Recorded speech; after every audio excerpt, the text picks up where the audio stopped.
दोस्तों आज की वीडियो में हम बात करेंगे कि ये जो मोबाइल हैकिंग होती है उस हैकिंग से हम खुद से कैसे बच सकते हैं। दोस्तों कुछ आसान से स्टेप है जिनको हम फॉलो करके इस मोबाइल हैकिंग से बच सकते हैं। उसके बाद कोई भी ऐसा पर्सन नहीं जो हमारे मोबाइल को हैक कर सके। दोस्तों ये वीडियो हम सबके लिए बहुत खास है क्योंकि आज के वक्त में एक इंसान अकेला रह लेगा लेकिन बिना मोबाइल के नहीं, यानी इंसान को इंसान की जरूरत नहीं लेकिन उसको चाहिए मोबाइल। मोबाइल अगर उसके पास रहा तो उसको अकेला कहीं भी छोड़ दो आप, वो रह लेगा। इसीलिए आज मोबाइल हमारी जिंदगी का एक बहुत ही खास हिस्सा बन चुका है। दोस्तों हम सबको पता है कि आज के वक्त में हर दिन लाखों लोगों के साथ ऑनलाइन धोखाधड़ी होती है, जिनमें ये हैकर्स लोग क्या करते हैं, सबसे पहले लोगों के मोबाइल फोन को टारगेट करते हैं। अब दोस्तों किसी व्यक्ति ने अगर आपके मोबाइल फोन को ही टारगेट कर लिया तो वो आसानी से आपके साथ फ्रॉड कर सकता है, क्योंकि हमारे मोबाइल में हमारा सब कुछ होता है। हमारे मोबाइल में हमारी फोटोज होती है, हमारे वीडियोज होते हैं, हमारे ऑडियोज होते हैं, साथ ही हमारी बैंक डिटेल और जिसे हम डिजिटल की बोलते हैं, यानी कि हमारे मोबाइल पर आने वाली ओटीपी, उन सब का एक्सेस अगर उस हैकर के पास चला गया तो हमारे पास कुछ भी नहीं बचा।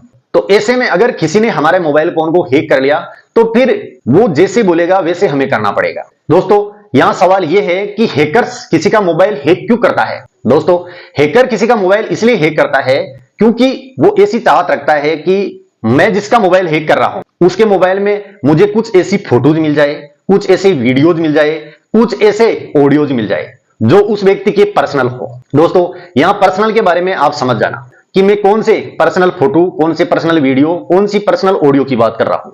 इसके साथ ही दोस्तों हैकर ये चाहता है कि मुझे अगले व्यक्ति की, यानी कि जिसका वो मोबाइल हैक कर रहा है, उसकी बैंक डिटेल मिल जाए, साथ ही उसके मोबाइल पर आने वाले जो बैंकिंग ओटीपी है वो भी मुझे मिल जाए। इसी चाह के साथ ये हैकर्स लोग क्या करते हैं, हमारे मोबाइल फोन्स को टारगेट करते हैं। लेकिन दोस्तों हमें बहुत ज्यादा सतर्क रहना होगा। दोस्तों यहां हम हैकिंग से बचने के स्टेप समझे उससे पहले हम एक छोटी सी बात और कर लेते हैं कि हमारे मोबाइल फोन को अगर किसी के द्वारा हैक किया जाता है तो उसमें सिर्फ दो ही पर्सन हो सकते हैं। दो पर्सन कौन से? एक पर्सन तो वो जो आपका पार्टनर है, दूसरा पर्सन ये हैकर्स लोग। यहां अगर पार्टनर की बात करें तो वो हुआ आपका पर्सनल मैटर। एग्जाम्पल के तौर पे कोई किसी का पार्टनर है, वो चाहता है कि यार मैं इसके मोबाइल पर नजर रखूं, उसको विश्वास नहीं होगा उस पर, तो वो क्या करता है, कुछ ऐसे एप्लीकेशन, कुछ ऐसे लिंक उस सामने वाले के मोबाइल में इंस्टॉल कर देता है, यानी कि उसका मोबाइल चोरी छुपे यानी फिजिकली हाथ में लेके कुछ ऐसे एप्लीकेशन, कुछ ऐसे लिंक एक्टिवेट कर देता है और उसके बाद खुद के मोबाइल में दूसरे की मोबाइल की प्रतिक्रिया, यानी कि अगला पर्सन खुद के मोबाइल में क्या कर रहा है वो सारी गतिविधि अपने मोबाइल में देखता रहता है। दोस्तों ये तो हुआ पर्सनल मैटर। इस मैटर से हमें कोई लेना देना नहीं, हमें लेना देना है जो दूसरा पर्सन है उसके मैटर से। दोस्तों ये हैकर्स ना तो आपका मोबाइल हाथ में लेते हैं, ना ये कहीं आपसे मिलते हैं, ना ये आपका मोबाइल चुराते हैं। दोस्तों ये हैकर्स तो हजारों किलोमीटर दूर बैठकर ही आपके मोबाइल को निशाना बनाते हैं, वहीं से आपके मोबाइल को हैक करते हैं और आपके डेटा को चुराते हैं। तो दोस्तों कोई व्यक्ति बहुत दूर बैठा है और उस दूरी को ऑनलाइन माध्यम से वो तय कर रहा है और हमारे मोबाइल में सेन लगा रहा है, तो हमारे लिए चिंता का विषय है और इस विषय को ध्यान में रखकर हमें कुछ स्टेप फॉलो करने चाहिए जिससे कि हम मोबाइल हैकिंग से बच सकते हैं। दोस्तों उन स्टेप्स में से पहला स्टेप है कि किसी भी अनजान लिंक पर आप क्लिक ना करें।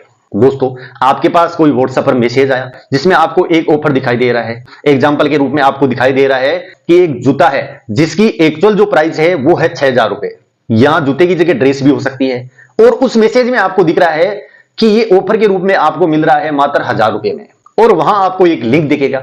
आप गलती क्या करोगे, उस ऑफर के चक्कर में बिना सोचे समझे उस लिंक पर क्लिक कर दोगे। दोस्तों आपने जैसे ही उस लिंक पर क्लिक किया वैसे ही कुछ ऐसे मेलवेयर प्रोग्राम होते हैं जो आपके मोबाइल में एंटर कर जाते हैं, आपको पता भी नहीं लगेगा। तो यहां समझदारी वाली बात यह है कि अगर इस तरह का कोई भी लिंक हमें मिलता है जिसमें किसी प्रकार का लालच हो, जिस व्यक्ति को हम जानते नहीं, किसी अनजान नंबर से हमें कोई मैसेज आ रहा है, कॉल आ रहा है, कोई लिंक आ रहा है और हम ऐसे ही बस उसको क्लिक कर रहे हैं, तो आप ऐसी गलती ना करें, हमेशा वेरीफाई लिंक को ही क्लिक करें। तो पहला स्टेप तो ये था। अब दूसरा जो टिप है वो ये है कि आप अपने मोबाइल में जब भी कोई एप्लीकेशन डाउनलोड करें तब आप या तो प्ले स्टोर से डाउनलोड करें या फिर एप्पल स्टोर से डाउनलोड करें। तीसरी आप जगह ही ना चुनें। अगर आपको कोई भी एप्लीकेशन की जरूरत है, आपको डाउनलोड करना है अपने मोबाइल में, तो प्ले स्टोर से करें या फिर एप्पल स्टोर से। यहां एक ध्यान देने वाली बात है कि आजकल जो एंड्रॉइड मोबाइल आ रहे हैं उनके अंदर एक खुद का ऐप स्टोर आपको दिखेगा जहां आपको वो मोबाइल खुद से सजेस्ट करेगा कि यहां से आप ऐप को डाउनलोड कर सकते हो या फिर आप अपने एप्लीकेशन को अपडेट कर सकते हो। लेकिन दोस्तों जो मोबाइल के साथ ऐप स्टोर आता है उसको भी आपको नहीं देखना, क्योंकि दोस्तों अगर आपने गूगल पे जाके कोई एप्लीकेशन डाउनलोड करना चाहा, जैसे कि कोई एपीके फाइल, ज्यादातर जो स्कैम लोगों के साथ होता है, यानी कि लोगों का जो मोबाइल हैक होता है उसमें जो मुख्य भूमिका होती है वो होती है एपीके फाइल की। और दोस्तों आप देखना जितने भी ये फर्जी ऐप मिलेंगे आपको वो सब एक एपीके फाइल के रूप में ही मिलेंगे। तो आप क्या करते हो, जैसे कि कोई एप्लीकेशन आपको गूगल प्ले स्टोर पे नहीं मिला तो उसको गूगल पर सर्च करते हो। अब गूगल पे आपको मिलेगा, लेकिन वो मिलेगा एक एपीके फाइल के रूप में। अब दोस्तों वो एपीके फाइल जो बनी होती है वो खुद एक बहुत बड़ा स्कैम है। 90% ऐसे ऐप जो लोगों का डेटा चुराते हैं वो बने होते हैं एक एपीके फाइल के रूप में।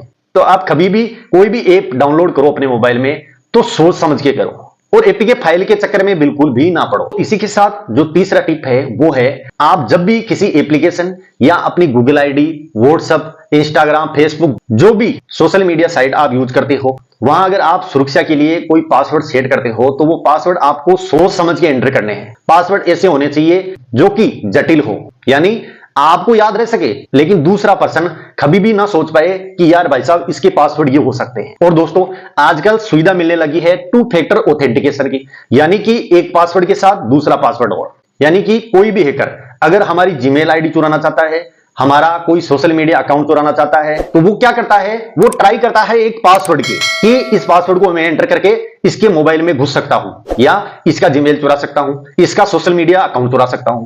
तो वो पासवर्ड कैसे जैसे तोड़ ताड़ के कैसे भी कोई जुगाड़ लड़ा के एंटर कर देगा। लेकिन अगर 2 फैक्टर ऑथेंटिकेशन होगा तो उसको चाहिए होगी ओटीपी, और वो ओटीपी आती है हमारे मोबाइल नंबर पर। जब तक हम वो ओटीपी एंटर नहीं करेंगे उसमें, तब तक हमारा जो सोशल मीडिया अकाउंट, हमारा जो जीमेल अकाउंट है वो किसी दूसरी डिवाइस में नहीं खुलेगा। तो ये हैकर्स के लिए सबसे बड़ी चुनौती होगी, आपके लिए सबसे बड़ी सुरक्षा। तो आप हमेशा ही 2 फैक्टर ऑथेंटिकेशन पासवर्ड का इस्तेमाल करें।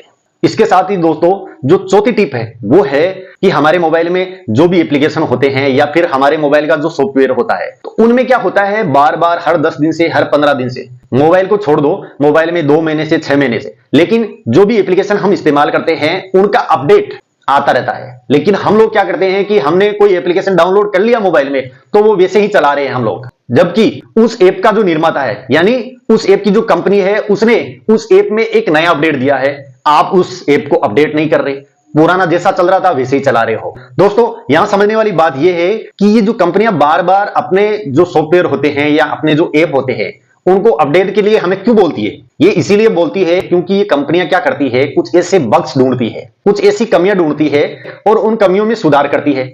हम जैसे ही किसी एप्लीकेशन को अपडेट करते हैं तो उसमें जो सिक्योरिटी पिच होता है, जो बग होता है, उसका रास्ता बंद हो जाता है। तो इससे क्या, हमारा जो एप्लीकेशन है वो और हमारा जो मोबाइल है वो सेफ रहेगा, यानी वो सुरक्षित रहेगा। तो दोस्तों ये कुछ टिप थे जिनका आप इस्तेमाल करके अपने मोबाइल को हैकिंग से बचा सकते हो। इस हैकिंग से आप भी बचे और अपनों को भी बचाए। तो इस वीडियो में बस इतना ही, बाकी हम फिर मिलेंगे किसी नए टॉपिक के साथ। तब तक जय हिंद, जय भारत।